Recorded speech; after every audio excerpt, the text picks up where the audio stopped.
I think that was the Speakeasy Club in London, which is just like a sort of musos club.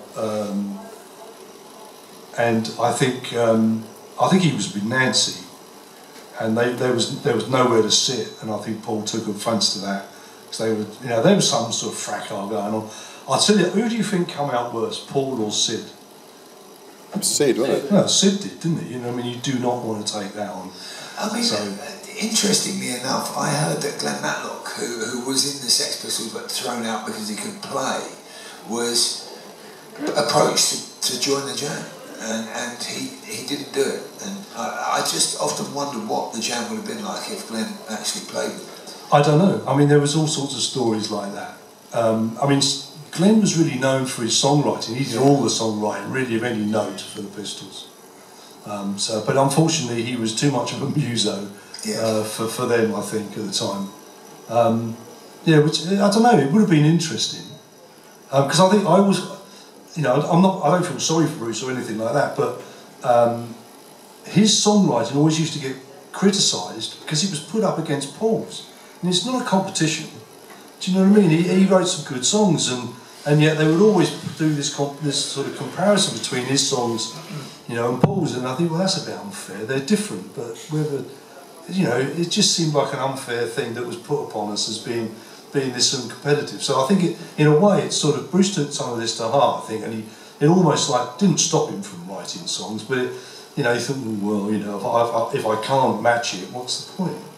Well, he's made quite a lot of money out of News of the World, hasn't he? Because I'm sure he must have done. That's a TV programme theme tune, and he gets played every week. Yeah, There's been 13 series of it. Yeah, exactly. So, like, what's he got to write? Yeah. You know what I mean? But at the time, you know what it's like when you get these press. Yeah. This is why you should never really believe all this press stuff. Anybody writes about you, forget it. What do they know? You know. Now, your first record deal with Polydor, you know, it was a difficult time for you, you know, and you were looking for a gig, you were looking for a deal, and you hadn't been signed, and you were vaguely worried you might even get forgotten and missed, and so, you know, you sent out tapes, or rather John Weller sent out tapes, but how did the deal come about? Was it Chris, what's his name? Chris Parry. Parry, yeah. Yeah, I mean, when we were doing the clubs, we'd go off to Bob Potter's recording studio or something and record these demos, and they were bloody awful. You know, looking back on them, you think, we still got the cheek to play that to anybody, really? I mean, they weren't particularly great songs, but they, you know, it was still a learning curve for us, you know.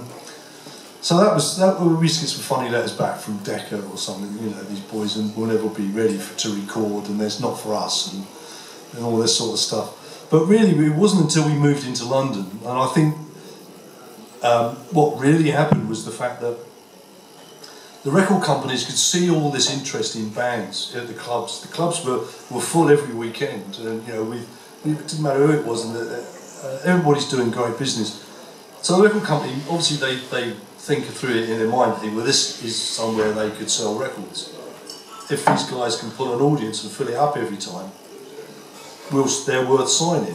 And it wasn't just us, there were other bands that were just, you know, there was the Damned and the Police were beginning to emerge, and you know, obviously the Pistols and the Clash were coming up, the 101ers were finished, etc.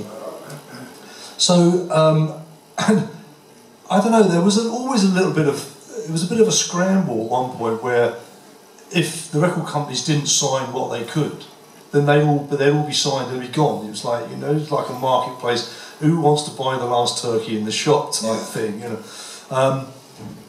So we always knew there were record company people sniffing about some of these shows, and it was interesting. We like had little private conversations or bets about who was going to get signed first and who was going to get the first single out. I mean, obviously it was the Damned, I think, got their first single out, and we got offered things like, you know, a record deal with Chiswick Records, something like 300 quid and free use of a PA, and we thought we could do better than that. So I don't know, we were quite cocksure that we were going to get signed. You know, it's just the confidence of youth, I suppose. Who were your favourite bands to play with? What, back then, in those days? In those days. Well, us. You didn't, won't bother do you play, but just get up there and play. Just got up there and did it, yeah. I mean, we did get a few extra gigs with, we supported Thin Lizzy actually. This is in the white bomber jacket days, which was even worse. In Croydon, there was a 2,000 seater gig going up for grabs. I think Thin Lizzy were doing a Nightlife album, which is Boys Are Back in Town, was the big single on that. And they were more nervous than us because they, you know, this was make or break for them because I think Whiskey in the Jar was the only hit they had up to that point. And so they were really, backstage, they were very, very nervous. And we're going, yeah, we're going out there and we're going to, you know, but we went out there in white bomber jackets and she loves you, yeah, all that sort of stuff, you know. But thoroughly enjoyed it. So we did it. There was a few gigs like that where we just get the phone call to go through it. I mean, the same thing happened with the Pistols. We got a phone call one night to go and support the Pistols on their first show when they first got signed to EMI. It was up in Dunstable Civic Hall or something. I think about 12 people turned up because it wasn't an advertised show. It was just a show that you did prior to a tour to check all the equipment and make sure the road crew and everything was working and that sort of thing. So that was the first time I saw the Pistols, and they were absolutely brilliant. They were really, really good, and they taught us a few things straight off. That even though there was only a few people at this show, they played their hearts out. They were really fantastic. You know, they did the whole set. You know, because we were support bands, so we'd been on before, so I knew nothing of what they were going to be like. You know, when they actually went on. But they were really good.